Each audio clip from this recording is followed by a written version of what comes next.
Muito boa noite aos nossos amigos aqui do canal Tela Mix que estão nos acompanhando em mais uma live, e hoje mais do que especial. Nós estamos recebendo aqui a atriz norte-americana Lacy Hartselle, que irá comentar muito sobre os seus filmes, especialmente Não Adianta Rezar, que fez tanto sucesso aqui no canal, ou seja, né, como eles chamam por lá, The Curse of None. Lacy, please welcome to Telamix YouTube channel. Hi, thank you for having me. Lacy, it's a special moment for us to receive you. And could you give a short review about your career? Sure, yeah. I'm an actor and a mental health advocate. I've been acting for my whole life, but professionally since I've been an adult, I guess I should say. And I've done a lot of indie horror films. Curse of the Nun was my first, and it was a blast. I really enjoyed the technical side of acting with the stunts and everything, and the effects. It was new to me, and then I continue to do more. I've done several. You can look up my IMDb. There's a bunch of them, but they were really fun. And I've done some little things on TV. And now I'm out here in LA. It's where I live now. And I actually did a film called All Those Small Things that's premiering at Seattle International Film Festival next month. So I'm really excited because I play a Russian mail order bride, and she's incredible. Her name is Svetlana. Oh, okay. Yeah. Lacy, in Brazil, some films that you acted, that you played, became so famous, especially on stream. Okay? Yeah. Do you know that? Yeah. What I love about doing horror films is that they're very universally easy to watch because they're action-based versus being dialogue-based. So, even if you're not even reading the captions and it's not in your, first or native language, you're still able to see what's going on. So we've gotten a really good response to Curse of the Nun, American Hunt, Ouija Craft, like all those internationally. And it's exciting to hear from fans internationally and to connect with people because that's what I love to do. You are famous in Brazil, girl. Oh, thanks. Okay. Lacy, for example, last Sunday, I watched American Hunt. I think that's almost psychological trailer. Yeah. How did you see your character, especially after the film, after the movie? Yeah, so a lot of people, they ask me, they'll even message me to ask, what does the ending mean? Of course, you have to watch it to kind of know or to make an opinion about it. But we left it open-ended. So you get to decide as the audience member. You get to decide, is she going this way? Is she becoming a part of something? Or is she going that way? And is she rebranding it, making it something else and putting it into it to get her power back? So either way, I know she definitely is changed by what she goes throughout the film. And for good or bad, I don't know. It was raining all the time. I remember Tom Hanks. Yeah. I was just running to the ends of the earth. Okay. The movie is the same director, The Curse of None. Yes, yeah. He's become a great friend of mine, and we love collaborating together. We talk on the phone quite a bit, and his name's Aaron Murtis, and he's just a really brilliant young screenwriter, director, cinematographer, editor. He can do it all. He likes to collaborate with other people, but he can do it all. He's brilliant. So he's fun. Name is? Aaron Murtis. Aaron. Yeah, Aaron Murtis. Aaron Murtis. Okay. Yeah. Okay. Congratulations for that. Okay. Anna, okay. We got The Curse of None, that in Brazil the title changes for something like Don't It's No Good to Pray. In Brazil, Não Adianta Rezar. Não Adianta Rezar. I kind of like that though. Because Yes.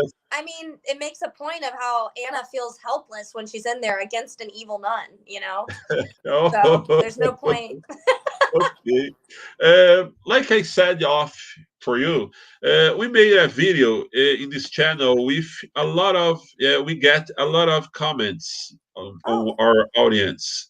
That was considered creep, entertaining, and funny. How was the recording on the set, the movie? How how was was how was the what? recorded the movie Um, on the so set?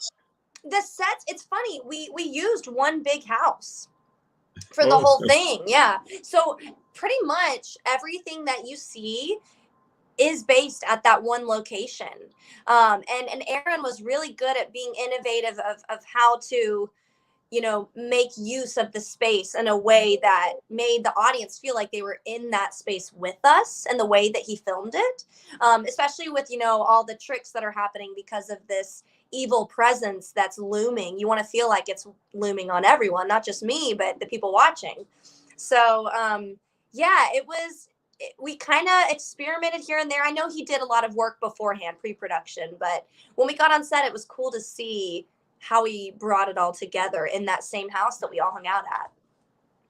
okay. How was play Anna, especially character? I loved Were your playing first Anna. role? Your first role in the cinema? This was my first lead role.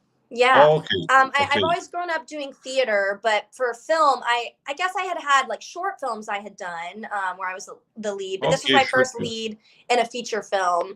And it was so exciting to play Anna because I could relate to her a lot at that time in my life personally. And I also, she just had so much strength. Hi, Romulo.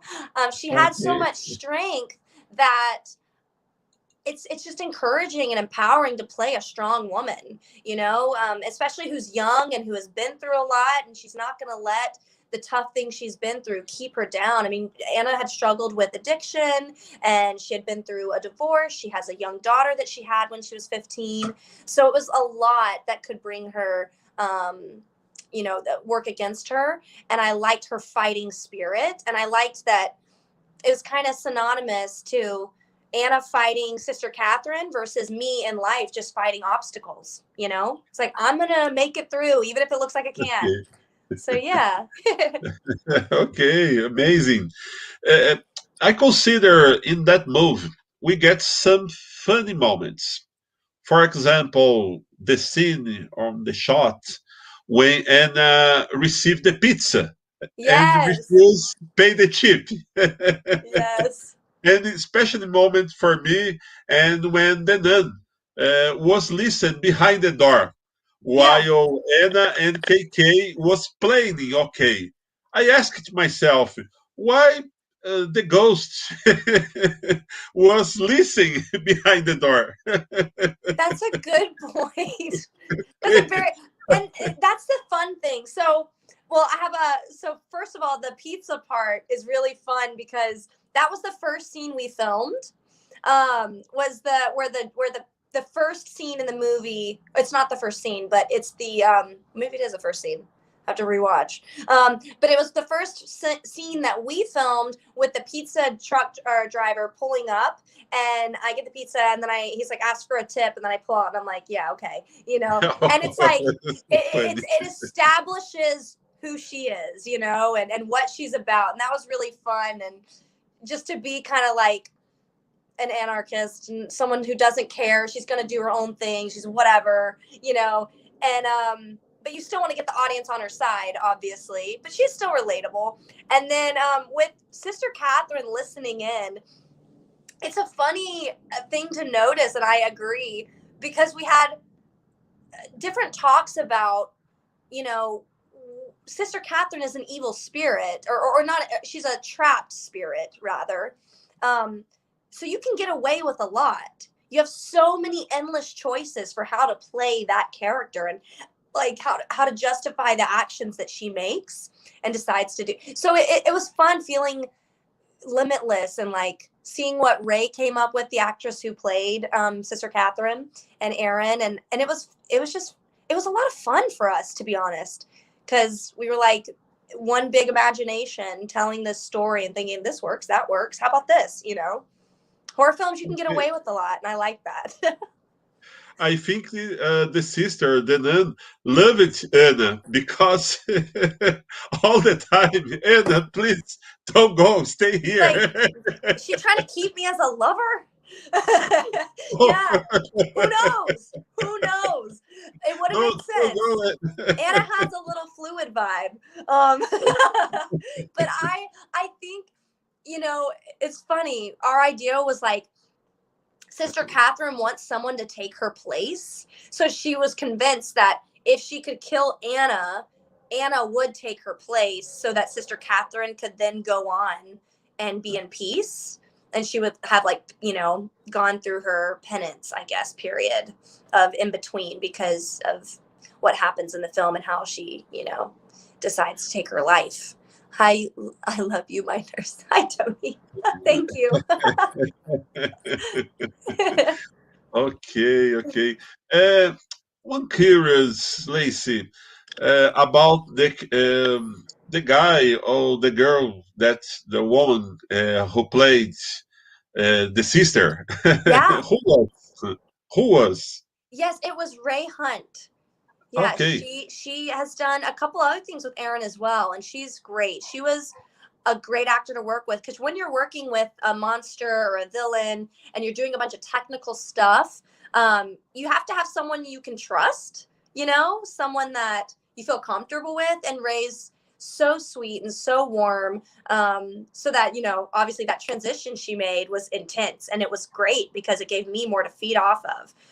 There was even one scene we were doing, let me think of what this was. It's when we're doing the Ouija board scene, and then I get knocked over by her, and she's over me and like spitting like goo on me. And in between the takes, we were just kind of giggling because it was just like,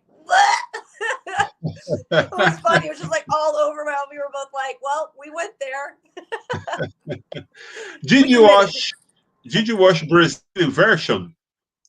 Did you watch? I haven't. No. I'm very curious to see. Yes. Based off the title being different. I will send it to you after. That would be great. With Portuguese language. Yeah, I love that.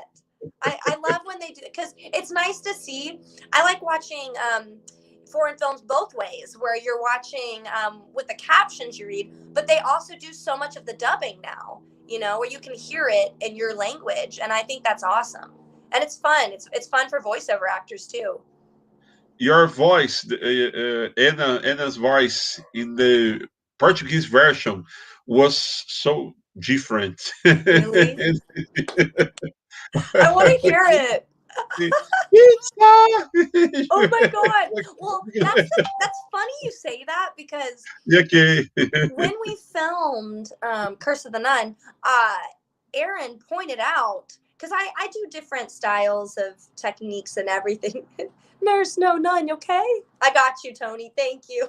Okay. So we I like to do a lot of character work beforehand so that when I step on set, it's already all in me, my body and my mind and everything, and in my voice. And I didn't even realize it, but with Anna, I started talking way lower, and I sounded way different than my natural voice, and I was very grounded and lower. And I think it's because she had been through so much, but I didn't realize it till our director pointed it out. He was like, "You sound different in this film," and I was like, "Do I?"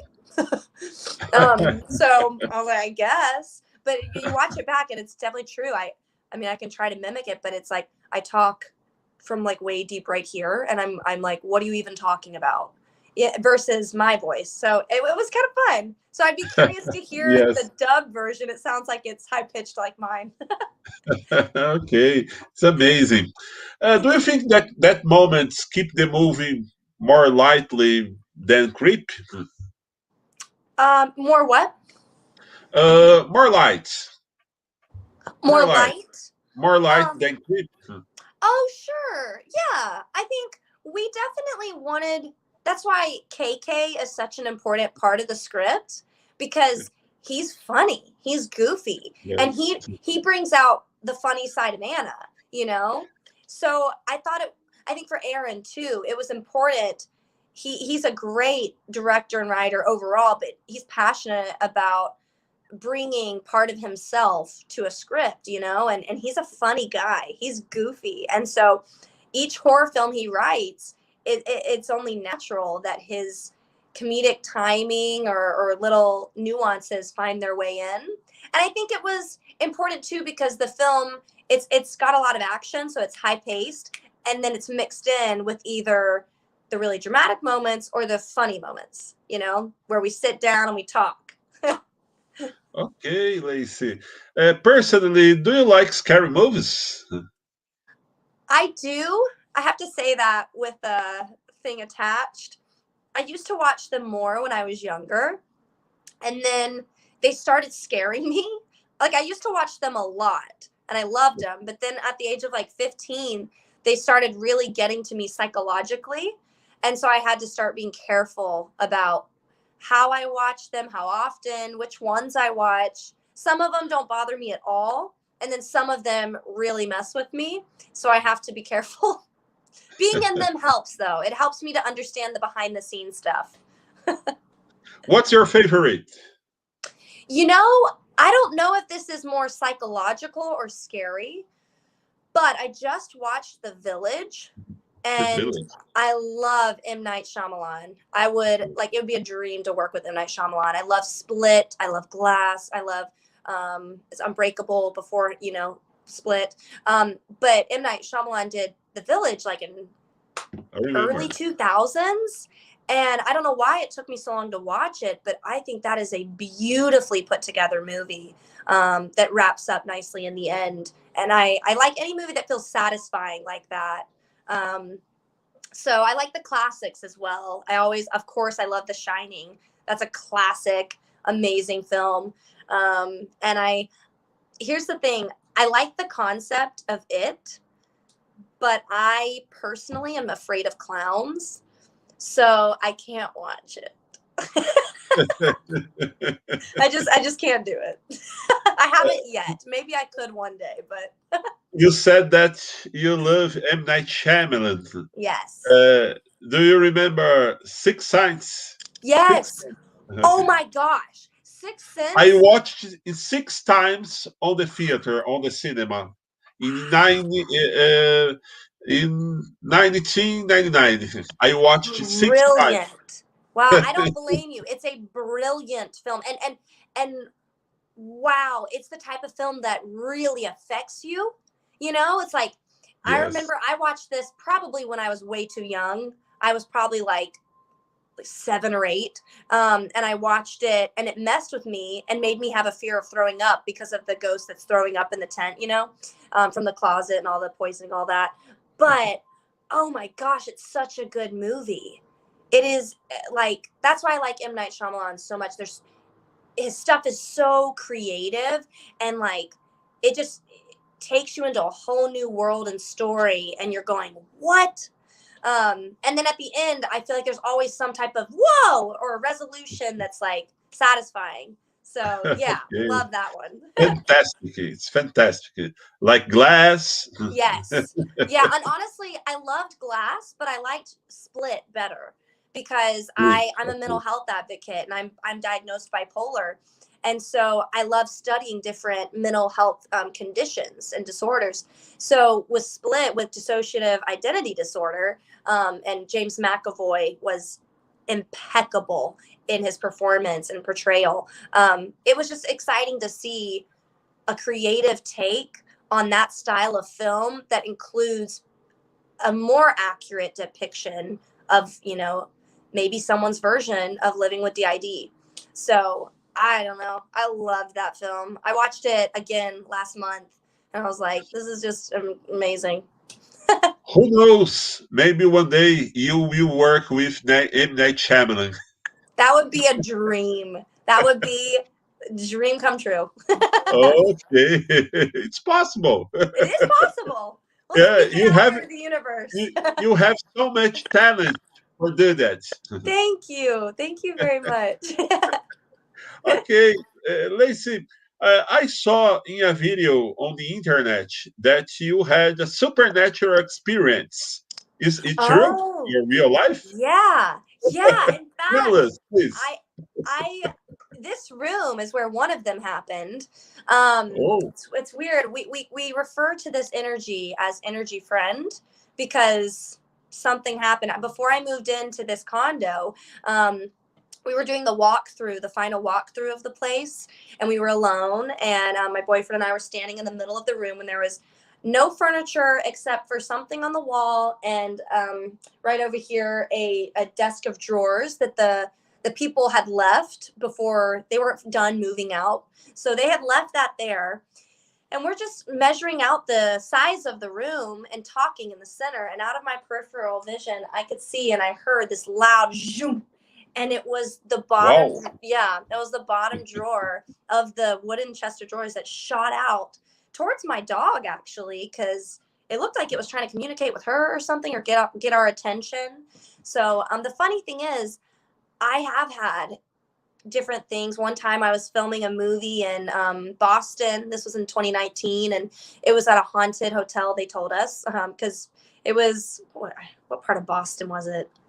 Or Massachusetts, sorry. It was an hour away from Boston in Massachusetts. Anyway, it was random, and it was old. And they told us that, and I said, okay. I was so tired from the flying in, and I was actually filming Ouija-Craft with Aaron at the same time, and I had to fly there to film this. And I was laying in bed on the hotel bed, and I FaceTimed my boyfriend, said goodnight, put it down, was going to sleep like this, and then my sheets went to Wow. like that. And I was so tired at this point that I literally just said, okay, I know you're there. Can you please leave me in peace? I really need to sleep to feel okay tomorrow. I was like, leave me in peace. I'm good. You're good. You can stay there. I'm gonna stay here. And it was fine.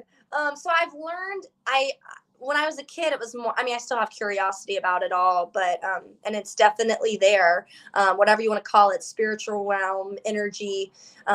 There's so much we don't know, but there are things going on that we can't explain. And I've learned the more I have a healthy curiosity about it and have my boundaries with it, the more in control and safe I feel to just sit and experience things if they're there. And I think because I am open, stuff presents itself to me.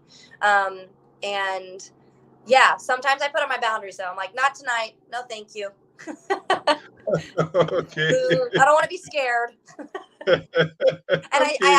I don't mess with Ouija boards, even though I did Curse of the Nun, and that was one we were using on it. I personally will not use one because I am very sensitive to all of that, and I don't want to open a door that I don't know what's on the other side.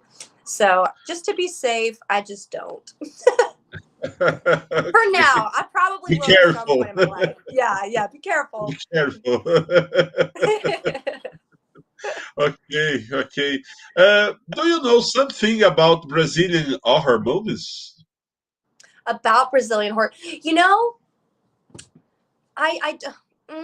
there was one film, but I now I'm thinking it actually was Spanish, not Brazilian. But the Quarantine movie that came out, that was Spanish first, correct? That was Spanish. So I would love to know more about Brazilian horror movies. Okay, because we had one director who made dozens of films, like you played Zé do Caixão, Coffin Joe. Okay. Coffee Joe. one of the most director we had. Awesome. That made the film In the Midnight I'll Take Your Soul. Ooh, that's scary. Oh my Okay. gosh. In America, Rob Zombie loved his job. Wait, Rob Zombie? Rob Zombie loved his job. Yeah. Yes. Cool. The first movie that Coffin Joe made you were in 1960. 1960, long time ago. Oh wow! Awesome. He Well, died last year. oh, okay. It's so scary It's so scary and funny. Yeah. Well, that's the thing, you know, in that it was cool to see what horror films were in the 60s, you know, and in the 70s. You said he started in the 60s? Yes, That's 19. incredible. I mean, Okay. it's been so fun to see the evolution of horror films and people seeing what the fact like initially it was more like they were kind of sexy, you know? And I mean, horror films still have sexy appeal in a lot of them, but that was kind of like the gimmick a lot of people used first. And then it was gore, and you had some, you know, iconic monster, and then it started becoming more psychological versus just scary, you know, physically. And it's cool to see the transition over the years and someone who was creating them throughout all the decades. That's awesome. Okay. Lacy, nowadays, accept your movies, okay? Um, what have you watching and what do you recommend? You said not horror film or anything? Okay, okay, anything. Oh, In wow. general, in general. Well, I watch everything because I like to stay current. I like to, for multiple reasons. I watch different things for acting and actors I like. I watch different things because they're super creative stories, or I like things that are also based on history and things that have happened. I love period style pieces. Right now, I'm watching The Crown. I'm on season 4 and love that. I mean, I'm a consumer of art. You know, it's like I just want to take it all in because we're all inspired by it. You know, you see a story or you see a piece of visual art or hear a song, you see a TV show, it inspires something in you. You know, that's what creatives do. We want to create more because we are excited by something in front of us. So I really do. But I mean, as far as this past year, I, some of the highlights that have stuck out to me were definitely Promising Young Woman. Have you seen that? Yes, yes. Incredible. Oh Yes. my gosh. Incredible. On so many levels. Also, everyone I know is obsessed with the Queen's Gambit. That's a period style one that's super fun. I think Anya Taylor-Joy is a Yes. marvel. Okay. She's been in a lot of horror films. You know, The Witch is where she's pretty much started. And I just think she is a beautiful alien. Like I just she seems so unique that it's like, where did you come from? And I'm so glad we have her. Anya Taylor-Joy is an incredible actress Yes. Oh my nowadays. gosh. I follow her since The Witch. Yes. Yeah. And does she speak Portuguese? Oh yes. Spanish, She speaks several. Spanish. I think she speaks a couple She lived in languages. Argentina. That's She lived right. in Argentina. She did. She lived in Argentina and then moved to London, I think, when she was. So she has a slight London or British accent, a little bit, but yeah, she's cool. She can do anything. Like she is an incredible actress. So it's been fun to watch her um, and see the opportunities she's had to change and morph into different things. It's exciting. Okay, okay. Uh, I say again, who knows? Maybe one day you will act with her. Oh my gosh, I would love It that. will be incredible. I would love that. You know, I actually, I did you see the movie Thoroughbreds? Watch. The movie Thoroughbreds. In Portuguese, it's different title because this I can't remember. Oh well, it was with Anya Taylor Joy and Olivia Cook, and it was I don't know what year it was a not long after The Witch, maybe a couple years. Not Last Night in Soho. Is that what it's called? Not Last Night in Soho. Not Oh that no no film. no, not that one. Okay, Yeah, sorry. yeah, Thoroughbreds. I recommend watching it. It's different. It's very Okay. different. It's basically you have two teenage girls, and they're coming from different places, but one's there to tutor the other, and one of them is well, she's a sociopath. She Oh, doesn't feel things or care. And then the other one's just a really rebellious teen who doesn't really give a fuck. And so those two together create quite the mix and get up to some some funky business, and it's actually a little bit of a thriller because of what happens, but their acting was so good, and I was like, that would be so fun to be in something like that.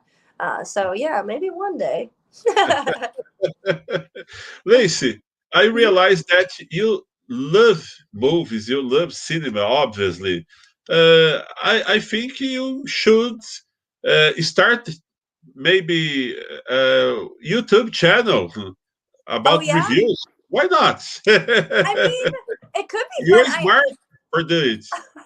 I mean, for now, I do have a YouTube channel, but I use it for my podcast.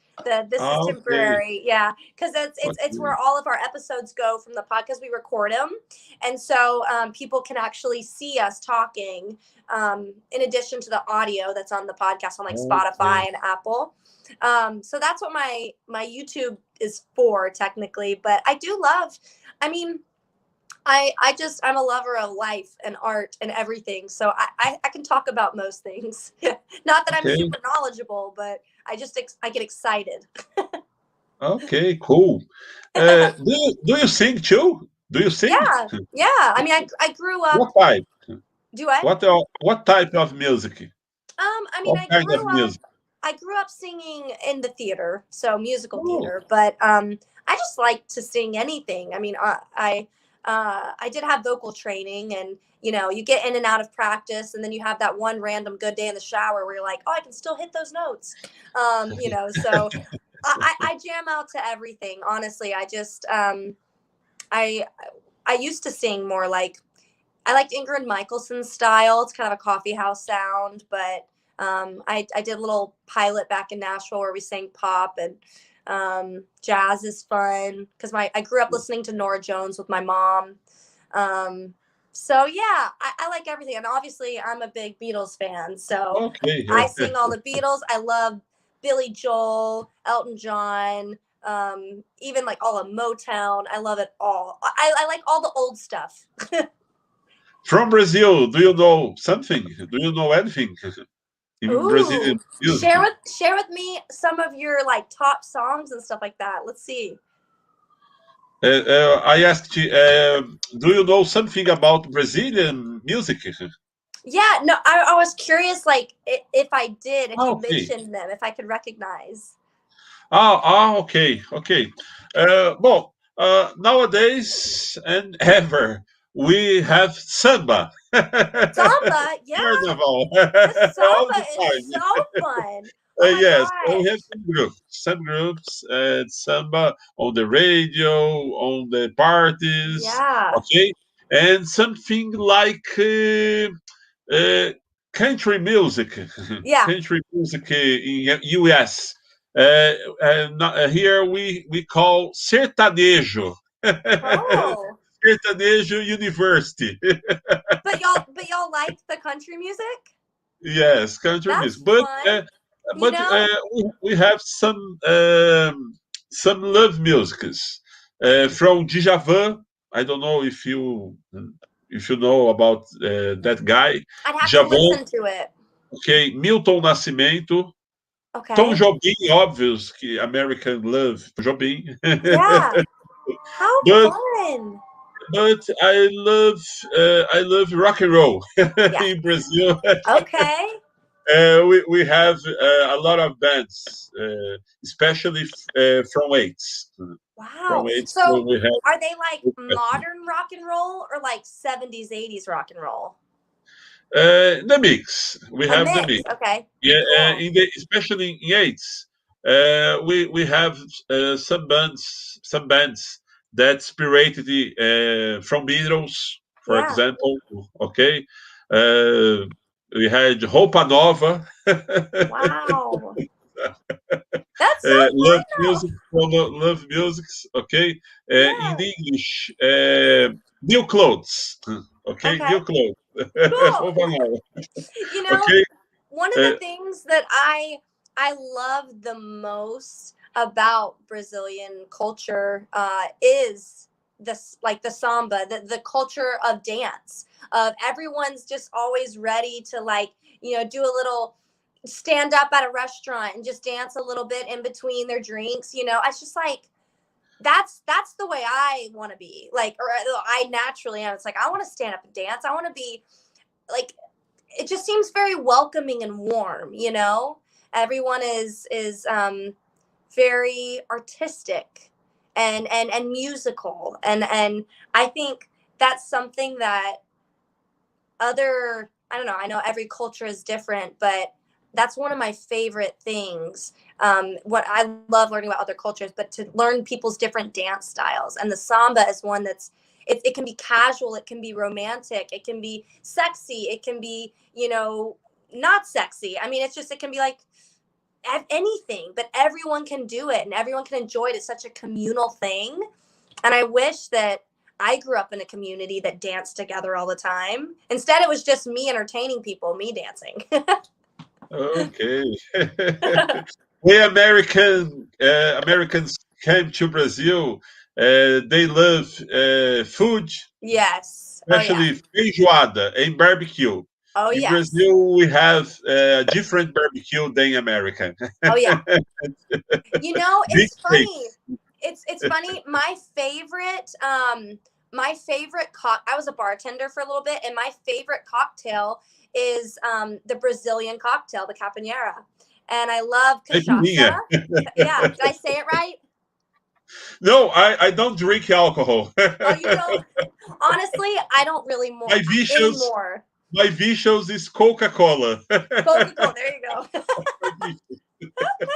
I really don't drink anymore, but I do love the taste of a capoeira, and it's the cachaça rum, pretty much. That's so good. And I have been to, we have these places here called Texas de Brazil. So it's like trying to blend the two together, and they have a bunch of the different Brazilian meats. And I'm not a huge meat eater, but I've been to them a couple times with people, and it was delicious. So in Brazil's tradition to eat feijoada with caipirinha on Saturdays. It's traditional. Oh, only on Saturdays? Yes. Huh. It's super sweet. Super sweet. I love it, though. You must come to Brazil to taste that. I would love to come to Brazil. Trust, especially now. Like, I haven't traveled in so long, and I'm grateful to live in California. It's beautiful here, but Brazil is gorgeous and huge. There's so much to do. Thank you. I don't understand. Can you repeat, please? I was saying Brazil, there's so much to do. So I would love to come there. Okay, yes. The Brazilian love football, soccer. Yes. All the time. Well, and y'all are good. Samba. You're really good at it too. Don't Samba, you have like the feijoada, beer. Yeah. Yeah, there you go. All the time beer. Don't y'all have the most World Cups? World Cups. Sorry? World Cups in football? World Cups. Oh, okay. Yes, World Cups. Brazil won 5 World Cups. Oh yeah, y'all are incredible. For Brazilian, is authentic vicious football inside the country. Especially inside the country. All the time. On television, on communicating in the bars. Yeah. All the time we have football. Man, we have fights for the people because of football. If people feel passionate, you know. Yes. Inside the country, something like NBA in US. Yeah. Man. Okay, Lacy. It's a great conversation, but we don't have more time, unfortunately. Okay, could you give the last? Could you give the last comments about our interview and one message for Brazilian people, please? Yeah, well, first of all, thank you, Luis, for having me. I feel really grateful that our film, that we made for not very much, you know, and we made it in Tennessee a couple years ago, and it means a lot that it has reached many viewers' eyes and that people really enjoy it. We made it for fun, truly, and for the love of making and telling stories. And it's just as much entertainment as it is, you know, getting certain themes across about, you know, being strong and making it through something really tough, whether it's in your normal life or in a supernatural realm with Sister Catherine. You know, you can get through it. And yeah, so it means a lot that you wanted to talk about it with me and get to know me. So thanks. I really love all of you guys listening, and it means a lot. Let your social medias, please. Sure. My Instagram is at LAHARTSELLE. It's Lacy Hartselle. Okay, it's wonderful. Lacy, thank you very much, and see you later, maybe. Awesome. Thank you, Luis. Have a great day. Ok, See thank you. you. Ok. Então, pessoal, esse foi o bate-papo com Lacy Hartselle, que hoje contou um pouco para nós como foi participar das produções hollywoodianas que ela fez por lá. Muito em breve, nós teremos outras lives com artistas e pessoas tão renomadas como a de hoje. Então, fiquem ligados aí no canal, que em breve nós teremos outros vídeos também durante a semana, com nossos reviews, com os nossos bate-papos aqui, que com certeza não vão parar. E também deixe aí nos comentários suas sugestões. É claro que nem sempre a gente consegue fazer entrevistas como a de hoje, pois os contatos, principalmente com o público de outros países, né, com os artistas, com os cantores de outros países, às vezes são muito mais restritos. Mas sempre, quando possível, a gente vai continuar trazendo aqui para vocês. Eu, Luiz Felício, vou ficando por aqui, mas com certeza a gente se vê nos próximos vídeos. Um grande abraço, pessoal.